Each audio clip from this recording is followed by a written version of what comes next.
Hello, this is Cookilicious Kitchen. Let's make chicken wrap. So I'm going to be using chicken and sausage, onion, fresh tomato and spring onion. I'm also going to be using ketchup, my homemade pizza dressing and honey. I'm going to pan-sear my chicken on a pan with low or little oil. When it's golden brown, I'm going to flip over, take it out and set it aside. I'm going to do the same thing with my sausage. This is just to add a little bit of flavor to my sausage. When it's golden brown, I'll also set it aside and chop it up. In the same pan, I'm going to add a little bit of oil and my onion, saute it for about 2 seconds. Add my fresh tomato, add my seasoning and my salt, then finish it up with my spring onion.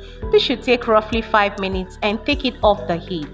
Now set it aside. I'll mix my honey and my pizza dressing to my ketchup, stir properly and set it aside. On my tortilla wrap, I'm going to spread my ketchup and the mixture. Then I'll layer it with my vegetables and my chicken and my sausage. Now we're going to be wrapping it. I'm not yet an artist in wrapping, but I know I can wrap, so just don't bother. Just wrap the way you know you can wrap. Wrap it very well and seal it with corn flour and water. Yes, that's just what I use. Corn flour and a little bit of water to seal the edges. Now repeat the same for the rest of them and voila, you're done.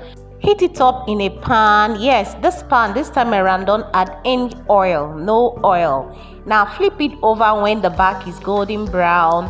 You can also turn to the sides to make sure every bit of it is well cooked, and voila, our chicken wrap is ready. Isn't it looking so delicious? Did you see it? Did you see it? I told you it's delicious.